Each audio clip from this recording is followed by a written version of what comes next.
Hey, so this video is going to be about scaling your coaching business and making sure that you have the right team members in place when doing that.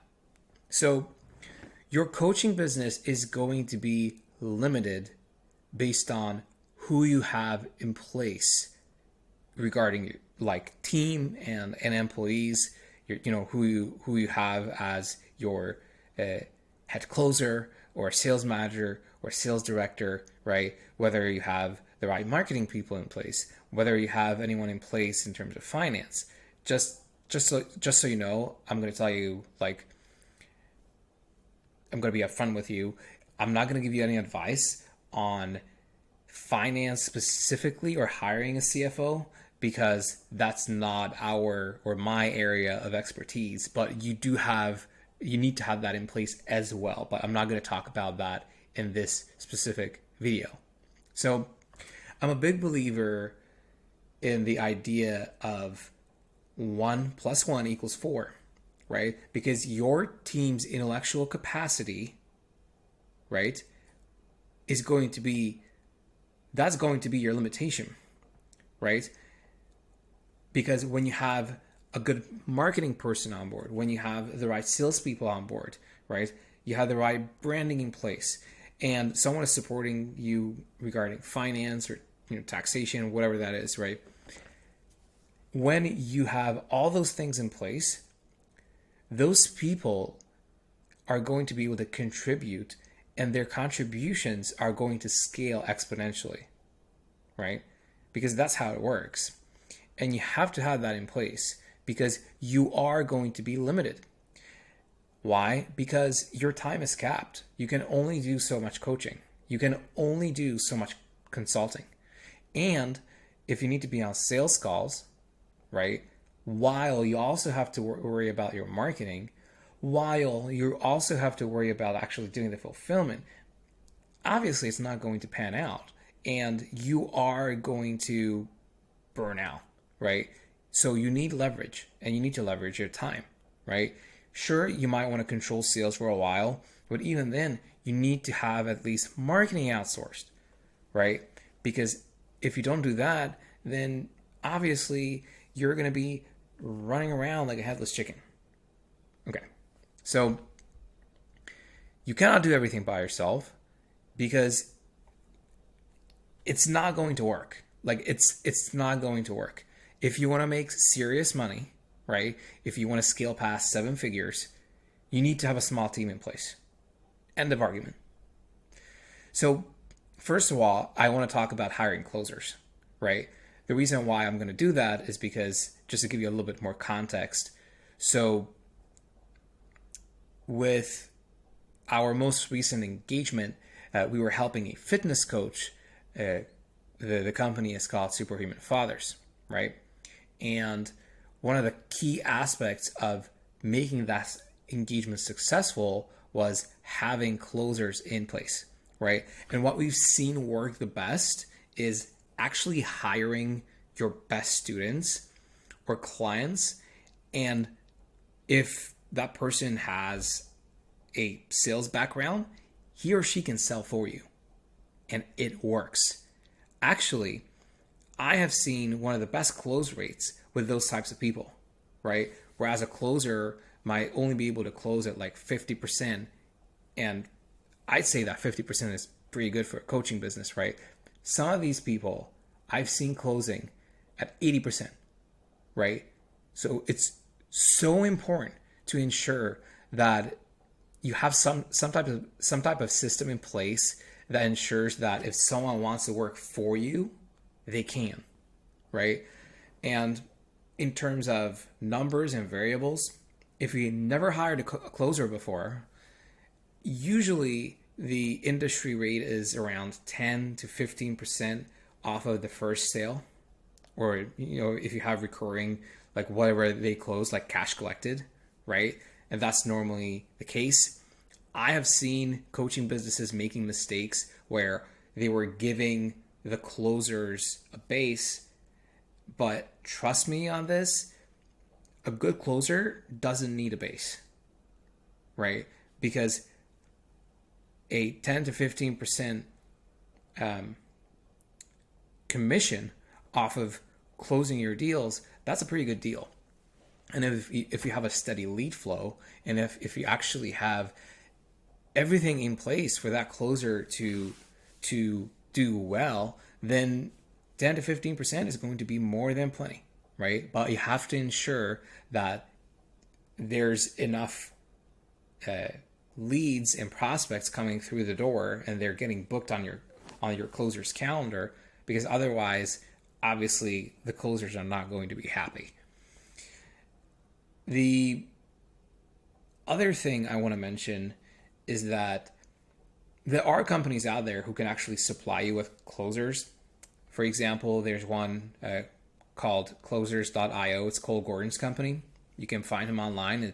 Like literally everyone in the space uses Cole Gordon. Like I don't know, and I'm not aware of any other company that actually offers better closers than Cole's team. Now, if you have any recommendations, you can leave them in the comments below. But based on my best understanding, he is the best. The other way you can find closers is you can go to Facebook groups and school communities. Now, you might have to do a little bit more vetting, right? And you don't have to actually hire a company to find these closers for you. But there's a very important thing here that I have to mention. When you're looking to hire closers, right, you have to understand that a business development person and a closer are two different types of people, right? An account manager or a business development person, they don't have to do aggressive selling, right? So when they do a closing call, can sometimes be a high pressure environment, right? And an account manager doesn't do the high pressure selling, right? So let's say if one of your students or one of your clients has sales experience, you got to make sure that they know how to close, because in many cases I have seen things go, well, I wouldn't say like awry, but things are not going as well, and they're not as optimized when you don't have a good understanding of that being the case, right? However, if you give an account manager or a business development type person enough training, and if you help him or her understand this is how you close, this is how it's different from just like the more traditional type of sales roles where they do the account management as well, that can really help too, because that person already has a sales background, but maybe they just need a little bit of training to understand what how to identify objections on a discovery call or sales call or whatever you call it in your coaching business. And then if the budgets are really tight, right? Like, okay, cool. Like, I really need to figure something out. I don't think I can give a closer 10 to 15% right now, because I just really need to have something in place. But then I want to scale. There are going to be occasions where maybe you want to go to a place like Upwork. Now, you are going to have to do a lot of vetting, okay? A lot. I'm a big believer in Upwork. I have found amazing people there, but at the same time, I have also found people who will try to, like they will fake their hours. They will, do everything in their power to just like do as little as possible, and then like minimum hours. Like I've seen all of it, right? But at the same time, you can also find people who are really, really good, and maybe they don't really know how to sell themselves, but they're really good at what they do. I've seen both, right? Because of that, you have to do a lot of vetting. But you can find hidden gems. And if profitability is a problem right now in your business, in your coaching or consulting business, you can find amazing people there. Okay. And now, how to hire more coaches, right? Because it's one thing that, great, you found a coach, a closer who can actually help you and you're off the sales calls. But then there are other important things you have to do in your coaching business in order to scale it. So you are going to need help with fulfillment too. Now, you might ask, cool, but then I'm actually the face of the brand. And that's okay, right? Because as long as you also participate, whether you have like weekly calls, group calls, whatever the case is, if you participate and actually show up, they will understand that, yeah, there are other people helping you. As because at the end of the day, whether you do coaching or anything else, you need a team, right, in order to scale, because you cannot do everything by yourself. And you have to accept it that there are going to be certain coaching responsibilities that you will ultimately have to pass down to your team members in order to ensure that you can go forward and scale up, right? So, and again, coaching capacity, your time is finite, right? Like if you spend, like, let's say again, you found an amazing closer and he or she is doing an amazing job. Awesome. But then you still have to fulfill. So that there's a gaping hole there. And the faster you can find someone to help you with fulfillment too, the faster you're going to be able to get ahead. Cool. So again, in terms of coaches, I have seen the best results when someone used your service before and they want to work with you, right? That can help the best or the most, because with coaching itself, it's going to be more difficult to find someone who can actually help you coach and give advice and fulfill your product, unless, let's say, you're in fitness, right? Because there are a lot of like personal trainers, and there are a lot of people who can, because like personal trainers need to get qualifications and everything, so like they will understand how to do it, but maybe they want to work for you because, gosh, like you have an amazing brand and it would be such an honor to actually work with you, right? Awesome. So you have to be a little bit more careful there, right? Another thing you can do is, as you get more leverage, right, you could potentially approach smaller coaches, smaller consultants who might be okay with perhaps doing some work for you, right? There are going to be some that will say, you know what, that actually makes sense for me, right? And it's a solid strategy, because once you have leverage, right, and you can also do deals, right? Like if you do one type of coaching and then the other person does another type of coaching, that can also kind of work, so you can amplify your services. So again, because you just need to have some level of experience in coaching, unless the person really knows your offer and your product, it's going to be slightly more difficult, right? But then at the same time, there are other ways, alternative ways you can find these types of that type of help to scale up.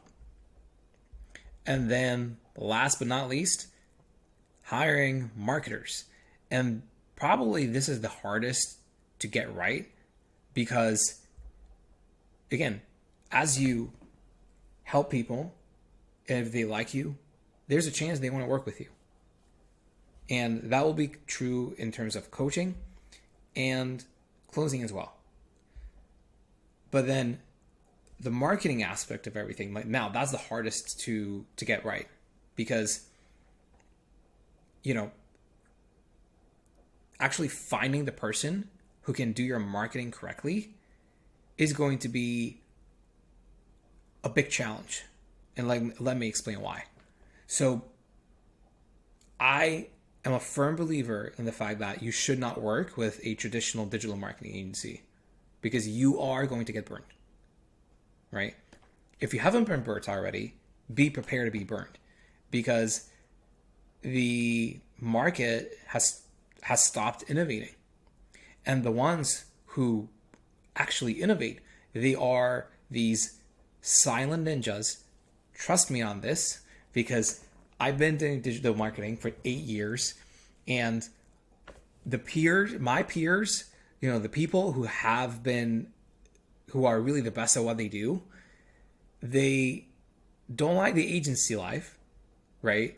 Because it's very stressful because there are multiple clients, and obviously the agency has to take their cut. But in reality, the media buyer or whichever marketing person is doing the work, right? And the agency owner knows less and less about the market because he or she is so out of touch.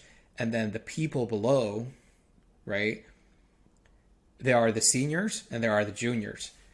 And many times these people get underpaid as well, like extremely underpaid, right? So because of that, they might not be that inclined to help you, to be completely honest with you, right? Like I've seen that happening many, many times, right? So you got to be careful out there. However, I have to say, there are agencies that offer everything.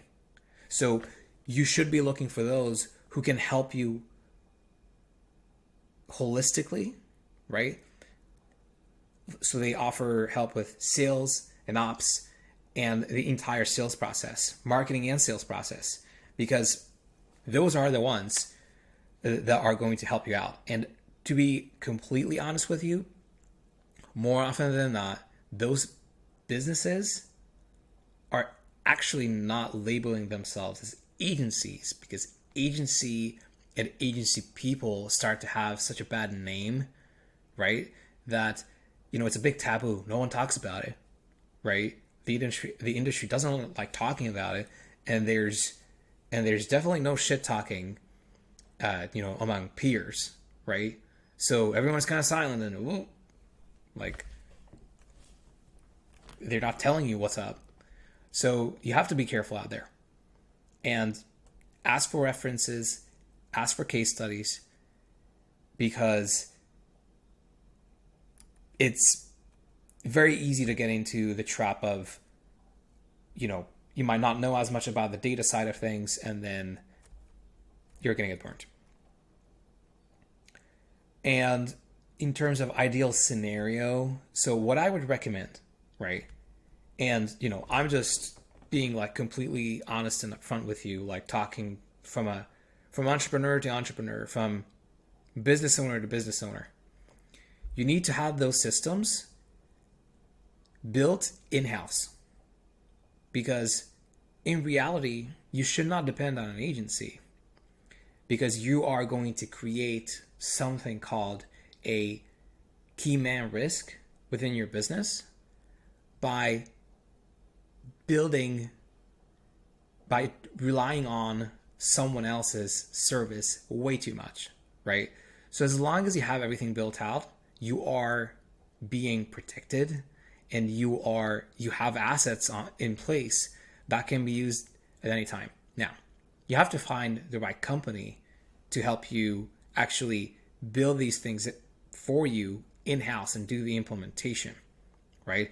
And then so you can do this many ways. So I usually say that I tell coaches and consultants that, like, if you as a person, like, you don't have marketing experience, right? So you don't really understand like the data side of things, you go and outsource it, right? Because in an ideal world, right, you want to ensure that the person who's helping you, right, not being siloed into your business. Because when that happens, they have access to less data. The less data they have access to, the less they can help you, because they will not know what works for other companies, right? So I encourage you to find someone, right, who can actually help you by having access to more than, because that's the thing, like, no one's going to give you access to someone else, like, yeah, sure, maybe you have friends who have coaching businesses, but your competitors are not going to give you access to their data, right? Why would they? So the idea is that you need to find someone who has access to those types of that type of data, and then someone who can actually give you new ideas. You can try new strategies, because every coaching business is different, right? So you are going to need something customized in place in order to scale the business, right? There's no cookie cutter solution that can help. So I hope you found this useful.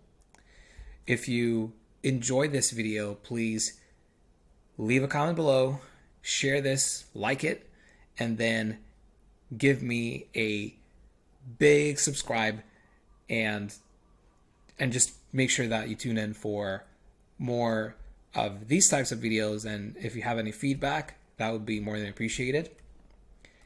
I hope you have an awesome day, and I'll talk to you later.